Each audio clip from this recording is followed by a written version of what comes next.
자, 안녕하세요. 어니스트와 주식 비더입니다. 저는 머니버디라고 하고요. 저는 영상에서 사회와 그리고 보조 설명을 담당을 할 거고요. 안녕하세요. 저는 어니스트라고 합니다. 저는 실전 투자에서 여러분들이 많이 간지러운 부분, 그리고 실전 투자를 함에 있어서 개인 투자자분들이 겪는 어려움, 그런 부분들을 좀 최대한 깊이 있게 디테일하게 설명해 드리는 역할을 하고 있습니다. 네, 처음에 인사말을 좀 바꿔봤는데요. 저희가 뭐 하는 건지 방송에서 이제 막 들어오신 분들은 잘 모르는 분들이 있는 것 같아서 저희가 좀 설명을 좀 해봤습니다. 이번 시간에는요, 자, 이제 본론으로 들어가서 오늘 영상에서는 저희가 물린 주식을 어떻게 관리해서 물린 거 탈출하고 수익까지 내는지 가이드를 잡아드리는 영상을 좀 만들어서 공유를 하려고 합니다. 지난 영상에서 제가 말씀을 드렸는데 요즘에 이제 물린 것 때문에 고민하시는 분들이 참 많아요. 커뮤니티만 들어가 봐도 당연히 많이 보이고, 저희가 이 유튜브 말고 클럽도 운영을 하고 있잖아요. 거기에 이제 실전 투자를 하면서 배우는 공간인데, 그 클럽에 오시는 분들이 최근에 이 물린 것 때문에 가입 과정에서부터 많이 좀 어려움을 말씀을 해주시고, 그리고 들어오시고 나서도 뭐 이런 거 이렇게 물려 있고 상황이 안 좋은데 어떻게 하죠? 라고 하면서 이제 비슷비슷한 질문들을 많이 하시더라고요. 그래서 이 물린 거를 풀어낼 때 어떤 것들을 짚어 나가야 되는지 좀 핵심적인 부분들을 여러분들께 말씀드리려고 하는 거니까 오늘 영상 잘 들어보시고 지금부터 주식하시는데 참고 많이 하셨으면 좋겠습니다. 네, 요즘 힘든 시장인데 물린 종목들이 많을 수도 있고 적을 수도 있는데 어찌됐든 한 개라도 있게 되면은 신경이 많이 쓰일 거예요. 그래서 저희 클럽에서도 개인 투자자분들의 물린 종목을 풀어내 주는 것을 좀 도와주는 캠페인, 프로젝트 진행하고 있거든요. 그러면서 이제 그것과 관련된 뭐 영상도 지금 유튜브에서도 설명드리고 있고, 실제 클럽 와서는 훨씬 더 디테일하게 직접적으로 이제 피드백 받아가면서 같이 참여해 볼 수 있으니까 많이 활용해 주시면 좋겠습니다. 네, 지난 영상에서 말씀드린 것처럼 만약에 나는 지금 물린 것 때문에 괴롭다, 뭐 이렇게 방법을 아는 것만으로는 혼자 해결이 안 된다, 좀 도움 좀 받고 싶다 라고 생각이 드시면은 저희가 하고 있는 클럽에 오시면 됩니다. 클럽에 가입하는 방법은 영상 말미에 어떻게 들어오시는지 설명을 따로 해드릴 거니까는 그거 보시고서 고민해 보시면 될 것 같습니다. 네, 물린 종목을 관리할 때 큰 틀의 프로세스를 좀 잡아줄 거예요. 첫 번째 순서는 제일 먼저 계좌를 봐야 돼요. 사실 물린 종목을 관리하는데 그 종목만 보면 되지 계좌를 도대체 왜 보나, 이렇게 생각하시는 분들이 의외로 생각보다 많습니다. 근데 계좌를 반드시 봐야 돼요. 이유는 계좌 자체가 이미 내몰려 버린 상황이라면 자신에게 선택지는 거의 없거든요. 사실 매도밖에 없다라고 말할 수 있어요. 예외적으로 뭐 자금을 다른 데서 끌어오게 되면은 예외가 생기긴 하지만, 자금을 끌어오는 게 아니라고 하게 되면은 결국에는 매도를 먼저 해서 현금을 확보해야 되는 좀 내몰린 상황, 외통수이기 때문에 계좌를 안 볼 수가 없습니다. 종목을 관리하려면 어찌됐든 간에 자금이 있어야 되고 자금이 돌아야 되는 건데, 그게 막혀있는 상황에서는 모든 상황의 이야기가 성립할 수 없다라고 이해해 주시면 되고요. 자, 근데 계좌가 내몰렸다라는 것도 이제 저희들이 바라보는 관점하고 초보자분들이 보는 그거하고 많이 다를 것 같아요. 왜냐면은 우리가 볼 때는 괜찮은데 그냥 무서우니까 내 계좌 망했네 라고 생각하는 분들도 되게 많고, 거꾸로인 경우도 꽤 있거든요. 좀 약간 기준 같은 게 있나요? 맞아요. 이런 거죠. 완전히 계좌가 진짜 누가 봐도 현금 하나도 없어, 이거는 객관적으로 내몰린 게 맞다, 이런 부분은 되게 명확하고 객관적이에요. 근데 실제로 아마 이럴 것 같아요. 다 몰린 건 아니고 한 요 정도만 현금으로 꽉 차 있고 현금이 남긴 남았어요. 근데 막 많다라고 생각은 안 들고 적다면 적은 건데 그래도 현금이 있긴 있고, 요런 애매한 상황 있잖아요. 이게 어찌 보면 저는 주식 투자에서 핵심인 것 같아요. 자, 그러니까 결국에는 현금의 유무인가요? 현금이 어느 정도 있는가, 이거인가요? 네, 현금이 어느 정도 있는 건데 그거조차도 3천만 원 계좌라고 할 때 현금이 한 500만 원 남았어요. 딱 이 포인트가 제가 주식의 핵심이라고 말씀드리는 건데, 현금 500만 원이 누군가한테는 이 정도면 충분하지고, 또 다른 누군가한테는 이것밖에 안 남았네, 이렇게 갈린다는 거예요. 즉 주관적 판단의 요소가 무조건 존재한다. 그럼 본인이 느낄 때 나는 힘들다라고 하면 그냥 계좌가 안 좋다고 해야 되는 건가요? 현금이 500이 있든 1000이 있든 뭐 100이 있든 그냥 나는 힘들어 그러면 계좌가 안 좋은 걸까요? 사실 그렇진 않죠. 그러니까 그거는 진짜 본인이 힘든 거니까, 그 주관적 판단 요소가 존재하기 때문에 주식 투자가 어찌 보면 어렵다이지만 이 말이 본인이 느끼는 대로 판단하는 대로 그게 맞습니다 이렇게 볼 수는 없어요. 그러니까 이 중간에 접점을 좀 찾아가고 이 말이 결국에는 내 상태가 어떠하다 진단하는 그 판단력을 좀 기르긴 해야 돼요. 그걸 어떻게 길러야 될까요? 이거를 기르기 위해서는 이런 것들을 보다 더 잘하는 사람들은 어떠한 판단을 하면서 해나가는가를 간접적이든 직접적이든 보고 따라하고 좀 익힐 필요가 있습니다. 더 잘하는 사람들의 딱 정형화된 절대적인 기준이 존재하지 않거든요.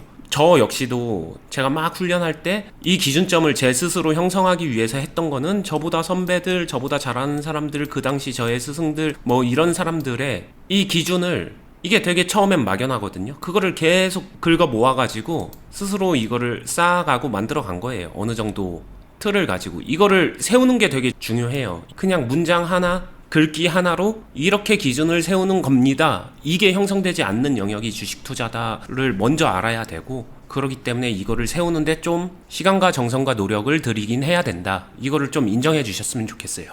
자, 그리고 현재 남은 현금이 얼마이냐도 계좌가 망했냐 할만하냐를 구분짓는 기준이 될 수 있지만, 많은 분들이 또 생각하기에 내가 보유하고 있는 주식이 현재 마이너스 몇 프로냐, 마이너스 50%는 망했고 마이너스 10%면 할만하고 뭐 이렇게 또 생각을 할 것 같거든요. 이런 것도 그냥 기준점으로 이제 본인이 생각을 해서 따져보면 되는 문제인지 또 이것도 궁금할 것 같아요. 현금에 대한 얘기만 하셨으니까.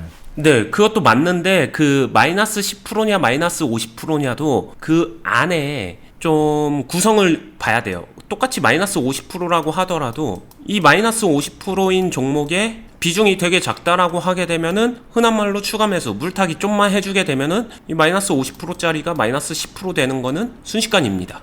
비중이 작다면은. 근데 마이너스 20%라고 하더라도 비중이 굉장히 높다라고 하게 되면은 이 종목은 마이너스 10%로 만드는 거 되게 힘들어질 거예요. 이게 주식 투자에서는 어떤 요소 하나를 가지고 기준을 세워서 A는 맞고 B는 틀리다로 구분하지 못한다라고 생각하시는 게 맞을 것 같아요. 방금 평가 수익률도 비중에 따라서 해석은 달라질 것이고, 최초에 말했던 현금 같은 경우에도 여기에 교차적으로 생각하게 되면은 실력이 있는 사람은 이 500만 원 현금 가지고도 괜찮게 풀어낼 수 있는 반면에 나는 주식 이제 한지 3개월밖에 안 된 초보고 경험도 별로 없는 사람이다라고 하게 되면 이 500만 원은 진짜 거의 잠식이라고 봐도 괜찮을 정도로 내몰린 상황이다. 이렇게 구분이 되게 다르거든요. 분명히 같은 상황처럼 보이지만. 자, 여러분들 어쨌든 답답하시죠? 제가 지금 초반에 질문을 좀 몇 개를 쏟아냈는데 우리는 궁금하잖아요. 좀 간단하게 좀 알려줘. 뭐가 1000만 원이 남은 거면 괜찮다, 뭐 50%면은 안 괜찮다, 뭐 이런 뭔가 수치적인 간단한 거를 물어보면은 답이 참 원하는 대로 안 오죠. 근데 그렇기 때문에 여러분들이 아까 이제 어니스트님 말한 것처럼 좀 배워야 돼요. 잘하는 사람은 어떻게 하는지, 이게 어떤 식으로 기준을 만들어 가야 되는지 좀 주변을 보면서 자기만의 지금 객관적인 기준 같은 게 좀 생겨야 되거든요. 이게 좀 주관적이자 객관적인 그런 스스로의 기준이라서 천편일률적으로 현금 50%면 괜찮아요 이렇게 말할 수 있는 부분이 아닙니다. 그렇기 때문에 여러분들이 배워야 되는 거고, 근데 이제 그럴 기회가 없잖아요. 주변에 주식 잘하는 사람 있나요? 있으면 아마 지금 어렵지 않을걸요? 그분들 보면서 배워가지고 하면 되니까. 없으니까 저희가 이제 클럽을 하면서 어려운 분들 오세요. 저희가 기준 잡아드리고 상담도 해드리고 그 각자 상황에 맞춰서 지금 어떻게 풀어나가야 되는지, 계좌가 지금 망했는지 할만한지 뭐 그런 것들 도와주기 시작한다는 얘기죠. 그러니까 좀 어려움을 겪는 분들은 다시 한번 말씀드리지만 저희가 하고 있는 캠페인에 참여하시면 된다라는 얘기를 좀 한번 말씀드리면서 다음으로 넘어가겠습니다. 네, 처음에 계좌를 보라고 했고, 그러면은 계좌가 내몰렸다면은 선택지는 거의 매도밖에 없다. 하지만 계좌가 괜찮다면 그 다음에 두 번째 순서는 종목을 당연히 봐야겠죠. 그럼 관리를 할 때 계좌 안에서 어떤 종목을 선택했다라고 하게 되면 그 종목의 비중을 봐야 돼요. 오늘은 코리아 FT라는 종목을 예를 들어서 설명할 건데, 이 종목을 동일하게 관리한다라고 했을 때 내가 현재 보유하고 있는 보유 비중을 반드시 체크를 해야 됩니다. 이거를 보유 비중을 먼저 봐라를 두 번째 순서로 말씀드린 이유가, 보유 비중에 따라서 그 다음에 내가 실전에서 할 수 있는 선택권이 정말로 달라져요. 많은 개인 투자자분들이 종목에서 자리 되게 좋아하시거든요. 만약에 A라는 자리가 있다라고 할 때 이 똑같은 A라는 자리에서 나는 어떻게 선택을 할 것인가, 이게 주식 투자의 핵심이거든요. 이 종목 코리아 FT의 A 자리는 모든 투자자한테 매수의 자리입니다. 매도의 자리입니다. 이렇게 알려주지 않아요. 그런 구분은 불가능합니다. 일단 이것부터 이해를 하셔야 되고요. 그럼 A의 자리에서 나는 어떤 선택을 할 수 있는가를 아는 게 훨씬 더 중요해요. 그러기 위해서는 여기서 기준은 자신의 보유 비중을 먼저 인지해야 된다, 이렇게 생각해 주시면 됩니다.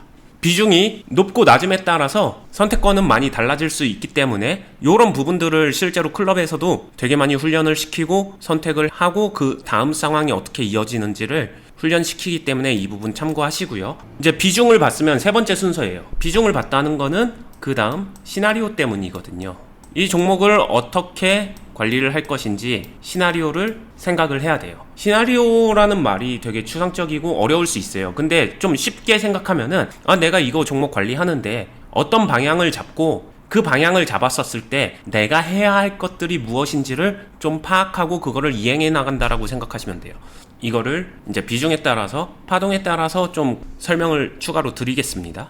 자, 시나리오 세울 때 A의 자리를 얘기를 했는데, 만약에 A를 지나가고 있을 때 A의 자리에서 여러분들이 나는 이미 고비중 상황이다, 그리고 A의 흐름을 놓고 보게 되면은 하락 중인 상황이잖아요. 이럴 때 나는 무엇을 할 수 있는가를 한번 생각해 보세요. 이미 고비중에서 하락하고 있는 A의 상황, 여기서는 사실 그냥 심플하게 말씀드리게 되면은 무언가를 적극적으로 하기보다는 무언가를 적극적으로 하지 않는 게 유리할 수도 있어요. 근데 만약에 저비중에서 이런 하락을 지나간다, 이렇게 되면은 어때요?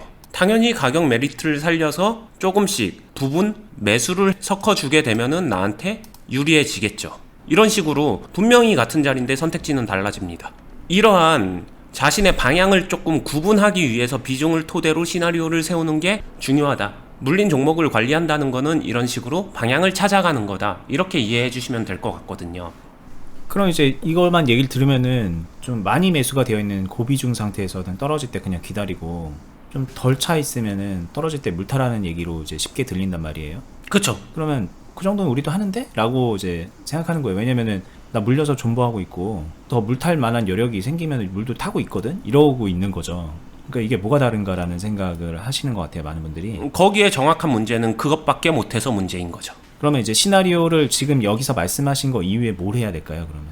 개인 투자자들이 생각하는 고비중인 사람이 하락을 만나가지고 나 할 수 없어, 손 묶었어, 존버 타야지 라고 하게 되면 여기서 끝나는 게 문제라고 했잖아요. 사실 이 부분은 동일할지 몰라도 그 다음에 가서는 존버만 하면 안 된다는 거죠. 그 다음에 행동, 액션이 들어가 줘야 되는데 이 액션을 언제 어디서 들어가는지를 모르는 게 문제거든요. 고비중인 사람이 A를 지나서 하락을 지났을 때 그 다음에 하락이 아니라 상승이나 횡보 박스가 잡히는 요 상황, 이 다음 상황에서는 고비중인 사람은 존버하면 안 됩니다. 여기선 존버하면 안 돼요.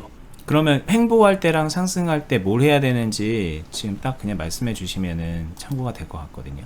매도를 섞어야죠. 여기서 무조건 이렇게 하면 풀린다가 아니고 여기서 내가 액션을 풀어내야 됩니다. 고비중에 존버 기다림이 끝나고 나서 상승하고, 고비중인 사람이 횡보나 상승을 만났을 때는 여기서는 매도를 섞어서 이 고비중인 상황을 비중을 낮춰서 중비중이나 저비중까지도 갈 수 있게끔 만들어줘야겠죠. 그러려면 당연히 어느 정도의 매도가 이뤄져야 됩니다. 그리고 매도가 이뤄져서 고비중이 중비중 정도로 근처로만 가더라도 그러면 다시 나에게 선택권은 매수를 할 수 있는 선택권이 열리는 거예요. 근데 이 매수를 해주고 나면은 다시 내 평단은 내려와주는 효과를 만들어주는 거죠. 이렇게 비중을 계속해서 변화를 주면서 평단을 낮춰주면서 하락과 횡보와 상승에서 선택할 수 있는 선택권을 이어나가고 넓혀나가고 만들어 나가는 거예요. 여기서 그러면은 시나리오 짤 때 전략을, 행동을 어떻게 이행하는지 이 디테일함은 이거 역시도 그냥 제가 지금 6가지로 구분을 했잖아요. 이거를 섞었었을 때 이럴 땐 무조건 이렇게 하세요 라고 정리는 안 돼요. 왜냐면은 디테일한 상황이 다 다르기 때문에 그런 거고, 이 디테일한 상황을 배우는 게 좀 중요하긴 합니다. 이거는 근데 말로 배우는 게 아니라 직접 이행하면서 시행하면서 배우는 게 훨씬 더 중요하기 때문에 이것도 참고해 주시면 좋겠습니다.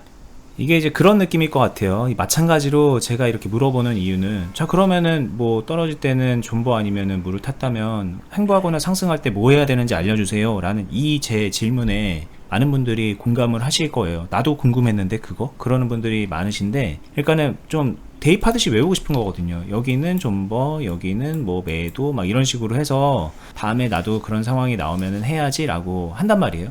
거기까지는 틀린 게 없을 거예요. 근데 그렇게 하면 되냐는 거죠. 마치 테니스 잘 치려면은 공이 날라올 때 치면 돼 라는 그런 느낌인데, 테니스를 훈련해 본 적도 없고 잘하는 사람하고 쳐본 적도 없고 대회 나가본 적도 없는 사람들이 공 날라오면은 치면 돼, 라켓으로 잘 휘둘러, 이런 얘기를 듣고서 테니스를 잘하는 거는 그건 말이 안 되는 거라는 거죠. 그래서 여러분들께 남은 거는 이런 상황에서 저희가 계속하는 단어인 훈련이 필요한 겁니다. 배운다라고 하는 거는 이거를 어떻게 하는지 공부하듯이 배우는 게 아니라 마치 근육, 머슬 메모리처럼 여러분들이 이제 몸을 움직이면서 이제 그게 내 것이 되는 것처럼, 주식도 마찬가지로 감각적으로 그때그때 상황에 맞는 선택들을 내가 계속 이어서 해나갈 수 있는 그런 게 필요하거든요. 근데 이거는 약간 진짜 뭐 감각이라고 말하기도 뭐하고, 본능이라고 말하기도 뭐하고, 뭐 지식이라고 말하기도 뭐하고, 뭔가 그런 영역이 있는 것 같아요, 제가 볼 때는. 근데 그 부분을 저희랑 같이 이제 하실 수 있게끔 프로그램을 짜서 저희가 몇 년 동안 클럽에서 그걸 하고 있다는 거죠. 그리고 최근처럼 이제 물린 주식이 많이 있는 분들,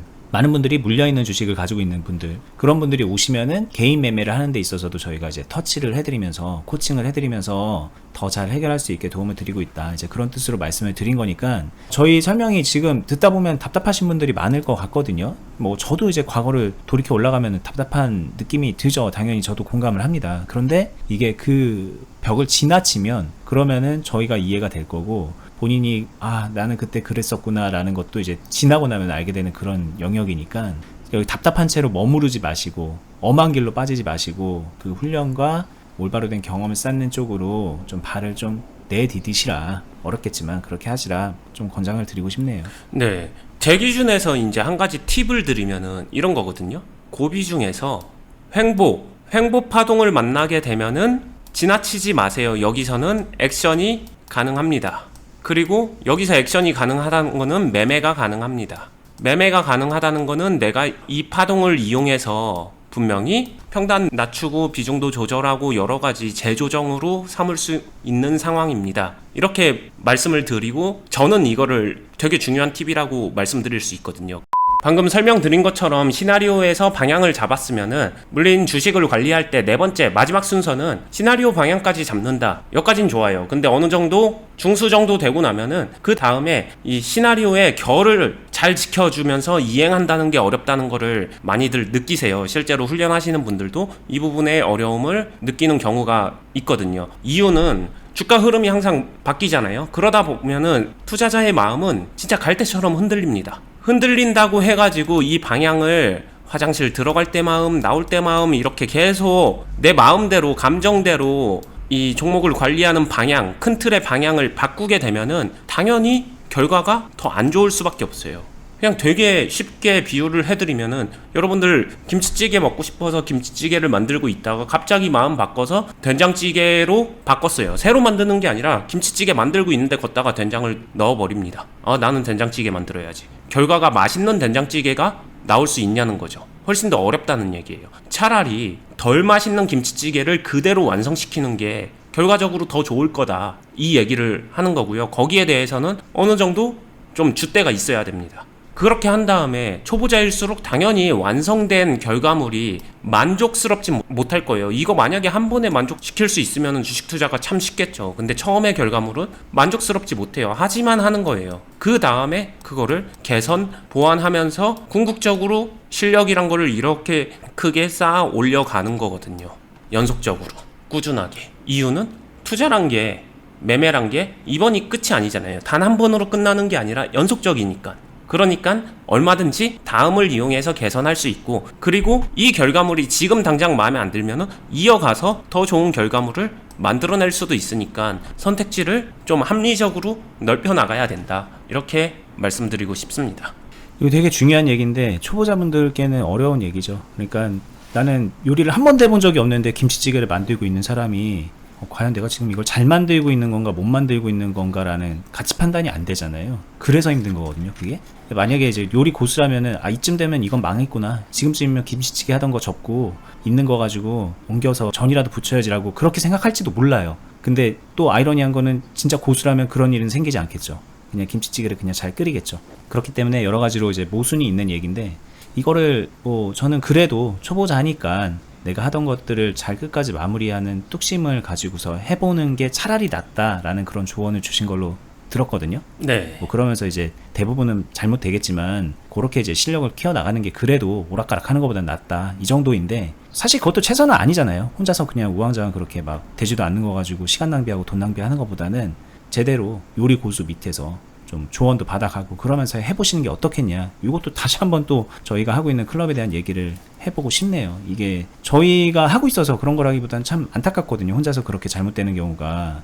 이게 시간하고 돈 날리는 거, 이거 생각하면 정말 큰 건데, 저도 과거에 한 5년 정도를 돈도 날리고 시간도 날리면서 그렇게 헤맸던 경험이 있기 때문에, 누구보다도 그걸 알기 때문에 말씀을 드리는 거고, 여러분들 지금 주식하신 지 한 이제 1, 2년 되신 분들 많을 텐데 그게 5년 되고 10년 된다는 거예요. 그러지 않게끔 오늘 저희가 이제 말씀드린 거 안에서 한번 좀 잘 이행해 가면서 일단은 실력을 길러 나가 보시기를 좀 당부드리고 싶습니다. 오늘 얘기는 여기서 마무리해 보겠습니다. 일단 뭐 간단하게 요약을 하면, 일단은 물린 종목 관리하려면 계좌를 먼저 봐야 되고, 그리고 계좌가 괜찮으면 그 안에서 이제 종목의 비중을 보고요. 그리고 비중에 따른 시나리오를 생각을 해보고, 시나리오를 정했으면은 일단은 좀 한번 밀고 나가면서 끝까지 마무리를 해보고, 그러면서 실력을 길러라. 거기에서 필요한 부분들은 이 각 단계에서 필요한 모든 그런 도움들을 저희가 드리고 있으니 그것도 좀 이용하시면은 좋겠다. 여기까지 하고 마무리를 해보겠습니다. 네. 계속 말씀드렸던 저희가 하고 있는 클럽 어떻게 가입하는지 설명드린다고 했는데요. 자, 보세요. 네이버로 들어가서요, 주식비더 공유카페를 검색을 하시고 이거 눌러서 입장을 하시고요. 이렇게 생긴 카페입니다. 여기 카페 가입하기 버튼 한번 누르시면은 뭐 간단하게 질문 답변 작성하시면서 가입을 할 수가 있고요. 가입하신 뒤에는 여기 주주회원 투자클럽 공지 보러 가기 요 배너 있죠. 요거 누르시거나 아니면 전체 글 보기 눌러서 필독 공지 누르시면은 공지를 확인할 수가 있습니다. 공지는 가입할 생각이 있으시면은 한번 정독해 보세요. 좀 짧지 않은 글인데 정독을 해보시고, 여기 중간에 있는 영상도 막 20분, 30분 이런 정도 되는 길이로 영상을 저희가 만들어서 클럽이 어떤 건지, 이 안에 뭐 들어오면 얼마 벌 수 있고 어떤 가치가 있는지 디테일하게 설명을 해놨으니까 이것도 한번 시간 내서 플레이 해 보시고요. 마음에 들었다 싶으시면 요 아래에 있는 가입 신청서 작성하기, 이 링크를 눌러서 폼을 쓰시면 저희 쪽에서 컨택해서 안내 드리고 있습니다. 여기서만 신청할 수 있어요. 다른 데는 이제 저희 사칭하는 경우가 가끔 있으니까 조심하시고 여기로 신청하시면 됩니다. 저희는 계속해서 다음에 더 좋은 영상으로 도움 드릴 테니까 구독 알람 해두시고요. 좋은 하루 되시기 바랍니다. 감사합니다. 감사합니다.